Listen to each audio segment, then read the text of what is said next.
یہ حکیم الامت مجدد ملت حضرت تھانوی رحمۃ اللہ علیہ کا ملفوظ ہے. اس کے بعد آپ کا کام کر لیتا ہوں، ابھی ٹائم ہے انشاءاللہ تعالی. واز سننے سے اصل مقصود کیا ہونا چاہیے؟ واز سننے سے اصل مقصود کیا ہونا چاہیے؟ وہ یہ کہ مضمون تازہ ہو جاوے اور اپنے جن عیبوں پر کبھی نظر نہیں جاتی ان کو سنیں بار بار اور ان پر پوری توجہ کریں. بس اس غرض کو خیال رکھ کر واز سننا چاہیے. اور آج کل تو واز سننے والوں کی طرح طرح کی غرضیں ہوتی ہیں. بعض لوگ تو اس لیے واز سننے آتے ہیں کہ دیکھیں یہ مولوی صاحب کیسا واز کہتے ہیں، اللہ کے لیے کم آتے ہیں. اور بعض لوگ اس لیے سنتے ہیں کہ واز کہنے والے کے عقیدے کیسے ہیں. اپنا عقیدہ صحیح ہے، دوسروں کا عقیدہ دیکھنے آ رہے ہیں. کس خیال کا آدمی ہے اس لیے بیان سنتے ہیں. بعض لوگ اس لیے آتے ہیں کہ اس کے بیان میں عیب نکالیں گے. بعض کی نیت اچھی بھی ہوتی ہے، لیکن صرف یہی کہ واز کی مجلس میں شریک ہونے سے ثواب ہوگا، لاؤ اس میں شریک ہو جائیں. اتنا وقت ثواب ہی کے کام میں گزرے گا. یہ تو نیت اچھی ہے، مگر فقط اتنی نیت سے کام نہیں چلتا، بلکہ اس کے ساتھ یہ بھی نیت ہونی چاہیے کہ ہمیں اپنے عیب معلوم ہو جائیں تاکہ ان کو چھوڑ دیں.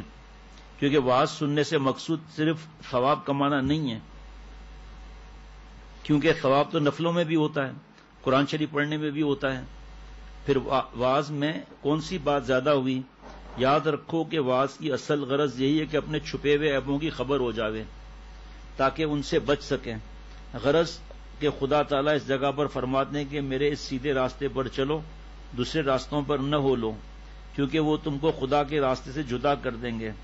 ترجمے سے معلوم ہوا ہوگا کہ راستے بہت سے ہیں، جن میں سے ایک تو خدا کا بتلایا ہوا راستہ ہے اور دوسرے خود بندوں کے تراشے ہوئے راستے ہیں. بس ان سب راستوں میں سے ایک راستے پر چلنا چاہیے، وہ ہے صراط مستقیم. انعام یافتہ نبیین، صدیقین، شہداء، صالحین، آپ صلی اللہ علیہ وسلم آخری نبی ہیں. کوئی نبی نہیں آئے گا، لیکن آپ صلی اللہ علیہ وسلم کی تعلیمات اور قرآن پاک اور حدیث پاک، بس یہی سرمایہ ہے زندگی کا جو آپ صلی اللہ علیہ وسلم نے فرمایا. مفہوم ہے کہ دو چیزیں چھوڑے جا رہا ہوں، ایک وحی الہی قرآن پاک، ایک میرا طریقہ آپ صلی اللہ علیہ وسلم کا طریقہ.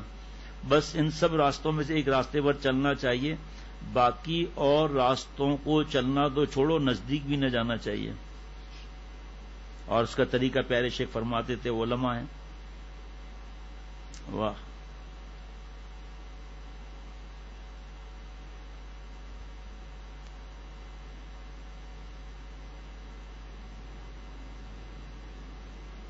کیا ہے معاملہ؟ یہی آج بیان ہو جائے. اب ضروری ہوا کہ خدا کے راستے کی کوئی پہچان اور کوئی نشانی ہو جس سے ہم کو یہ بات معلوم ہو سکے کہ فلاں راستہ خدا کا بتلایا ہوا ہے، اس پر تو چلنا چاہیے اور دوسرے راستوں سے بچنا چاہیے. سو اگر غور کیا جائے تو اسی آیت کے مضمون سے اس کی پہچان اور اس کی نشانی کا پتہ چل جاوے گا اور معلوم ہو جاوے گا کہ اس پہچان کا خیال نہ رکھنے سے یہ ساری خرابیاں پیدا ہوئیں، جن کی وجہ سے یہ حالت ہو گئی کہ بعض لوگوں کو یہ بھی نہیں پتا چلتا کہ ہم نے خدا کے بتلائے ہوئے راستوں کو چھوڑ دیا ہے یا اسی پر چل رہے ہیں.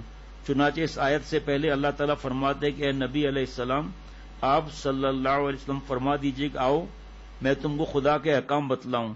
اس سے معلوم ہو گیا کہ خدا کے راستے کی یہی پہچان ہے کہ جس بات کو حضور صلی اللہ علیہ وسلم فرماویں اور پڑھ کر سناویں وہ خدا کا بتلایا ہوا راستہ ہے، کیونکہ آپ صلی اللہ علیہ وسلم جو کچھ فرماتے ہیں وہ وحی ہوتا ہے. خلاصہ یہ نکلا کہ جو بات وحی کے ذریعے سے معلوم ہوئی وہ خدا کا راستہ ہے. کیا معاملہ ہے؟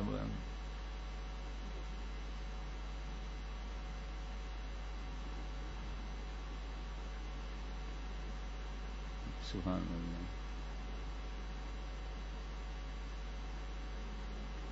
مولانا زاہد صاحب، یہ قرآن پاک میں جو ہے وہ کون سی وہ ہے پارہ اور سورت کون سی ہے؟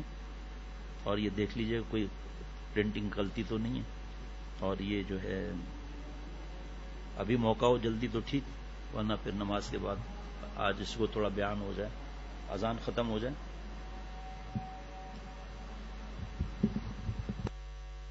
مشین بند کر دیجیے گا. کیسا مضمون سنا بھائی؟